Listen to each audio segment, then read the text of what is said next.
Welcome to Deep Dive by Psycho Relaxation.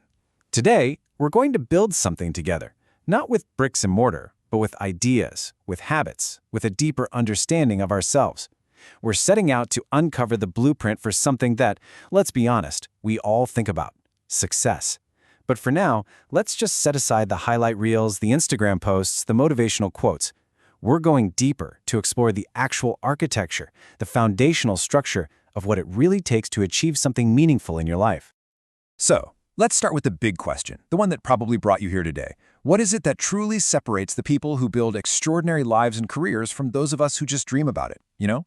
Is it some kind of raw, God-given talent? Is it just a lucky break at the right time? Or is there something more, a kind of blueprint that anyone, and that includes you, can actually learn to follow?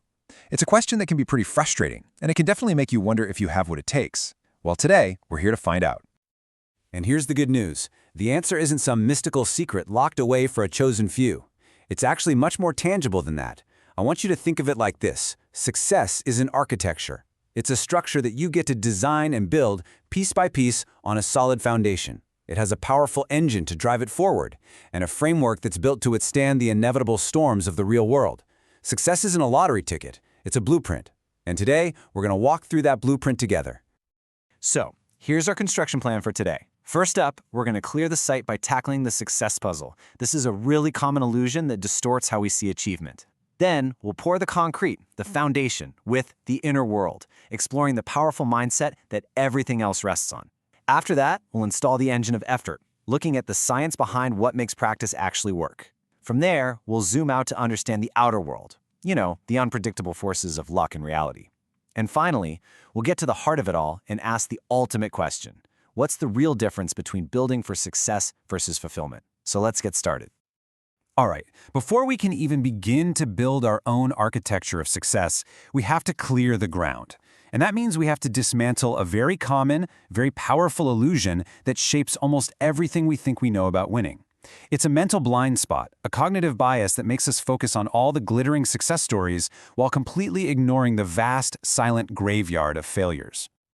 This illusion has a name. It's called survivorship bias. It's the simple, logical error of looking only at the survivors, the successful companies, the billionaire college dropouts, the winning athletes, and trying to copy what they did. We do this without ever seeing the thousands, maybe millions of people who followed the exact same path and failed. This leads to these wildly optimistic beliefs because the failures are invisible. It's kind of like trying to figure out why ships sink by only studying the ships that never sank. You're completely missing the most important data. One of the most brilliant examples of this actually comes from World War II.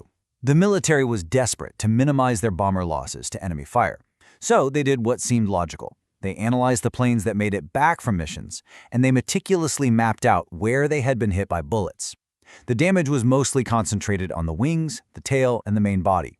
So they put the question to their analysts. Looking at this data, where would you add the armor? The obvious answer, right, is to reinforce the places that got hit the most often. But a statistician named Abraham Wald had this stunningly counterintuitive insight. He said, you need to put the armor where the bullet holes aren't. His reasoning was just profound. He realized the military was only looking at the survivors. The bullet holes on the planes that made it back showed where a bomber could be hit and still survive to fly home.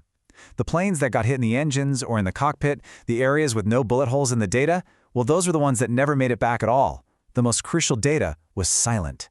It was invisible. And this is the first rule for us today. To understand success, we have to learn to see the full picture, not just the triumphant survivors. Okay, now that we've cleared away that illusion, we can start to build. And any strong structure, any building that's meant to last, begins with its foundation. In the architecture of success, that foundation is entirely internal. It's the psychological bedrock of our beliefs about ourselves, about our abilities. In a word, it's our mindset. The groundbreaking work on this comes from Stanford psychologist Carol Dweck. She spent decades researching what she calls our implicit theories of intelligence, basically the core assumptions we hold deep down about whether our personal attributes like talent or intelligence can change or not. And what she found is that we all fall somewhere on a spectrum between two very distinct mindsets, and this single belief system ends up shaping our entire reality. And this slide really breaks down the two opposing worldviews that Dweck discovered. On one side, you've got the fixed mindset. This is the belief that your talents, your intelligence, are just innate. They're set in stone. People with this mindset tend to avoid challenges because any failure feels like a final judgment on who they are. If you fail, it means you're not smart enough and you never will be. But on the other side, we have the growth mindset, the belief that your abilities can be developed through dedication and hard work. For someone with a growth mindset, challenges aren't threats, they're opportunities. Failure isn't a verdict, it's just feedback, it's data. And this single belief is the psychological foundation for our entire structure. It literally determines whether you crumble at the first sign of trouble or if you build even stronger because of it. So, with a growth mindset as our solid foundation, we can now install the engine. This is the part of the architecture that actually drives us forward. And it's not about raw talent or some momentary flash of inspiration. It's about the consistent, disciplined application of effort over a very, very long time. It's about grit, and it's about practice. Psychologist Angela Duckworth has a great name for this. She calls it grit. It's this powerful mix of passion and perseverance, all aimed at long-term goals. See, it's not about talent, it's not about luck. It's about having what she calls an ultimate concern.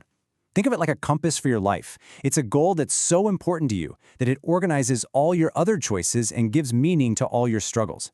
Grit is the stamina to stick with that direction day in and day out for years and to work relentlessly to make that future a reality. But, grit alone isn't quite enough. Perseverance has to be channeled into the right kind of effort, and this is where the idea of deliberate practice comes in.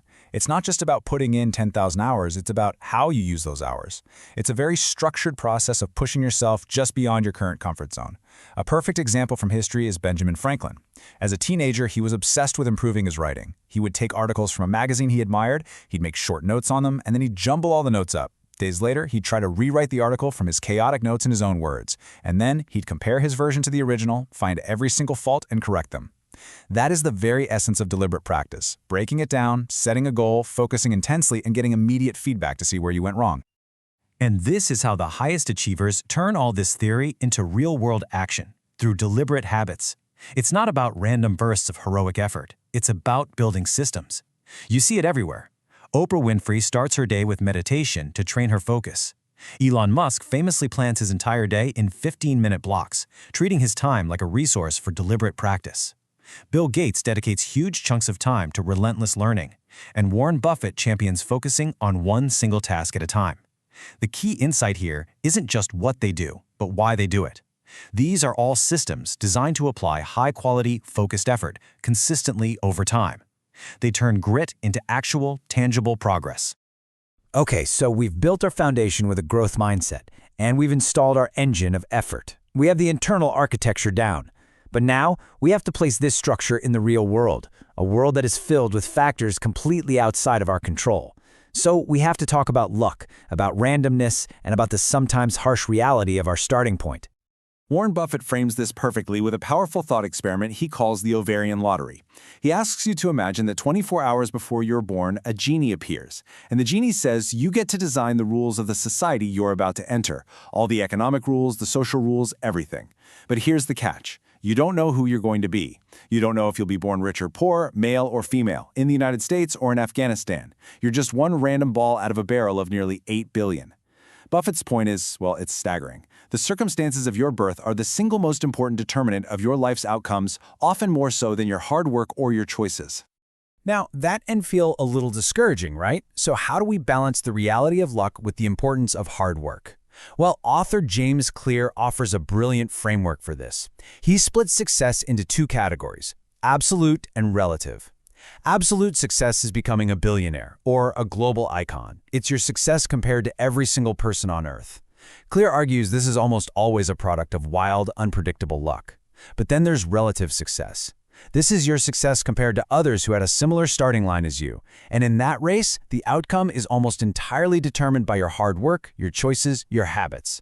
So the takeaway here is to stop comparing yourself to the absolute outliers and instead focus on winning your relative race. Both of these stories are true. You just need to choose which one you're going to focus on. And this brings us to a really crucial shift in perspective. I want you to think of your life as a line on a graph. Your ovarian lottery winnings, your starting point in life, that's your y-intercept. You can't change that. But your mindset, your habits, your effort, that's the slope of your line. And here's the key. You can only control the slope, not the starting point. But over time, a steep, positive slope driven by consistent effort will always outperform a flat line, no matter how high up it started. Your trajectory over the long run matters so much more than where you are today. We've now constructed almost our entire architecture. We have a foundation, we have an engine, and we have a design for navigating the world. But there's one final, and I think maybe the most important element we need to consider. We need to ask ourselves, what is this building for? What is its purpose? And this brings us to the critical distinction between success and fulfillment. You know, society often treats these two as if they're the same thing, but they are fundamentally different. Success is typically an external achievement, a promotion, a financial target, a trophy on the shelf. It's great for building confidence. Fulfillment, on the other hand, is an internal state. It's that deep sense of meaning and peace that comes from living a life that's aligned with your core values. And here's the critical point. You can be wildly successful by every external metric society has and feel completely empty inside. Or you can be deeply fulfilled without ever hitting society's benchmarks for what success looks like. Chasing one without the other is the classic recipe for a hollow victory. So I want to leave you with a few questions to reflect on, and I invite you to take a quiet moment to really consider them. When you look in the mirror, do you see someone who is both successful and fulfilled? Where in your life right now are you truly thriving? And where does your attention need to go? And maybe most importantly, are you building your life based on your definition of success, or are you chasing a version that someone else handed to you? And that leads us to our final thought for today. We've talked about the architecture of success, the mindset, the grit, the habits, the navigation of luck. But if you were to clear the slate, just for a moment, and start building again with only one goal in mind, what would you build if your only blueprint was fulfillment?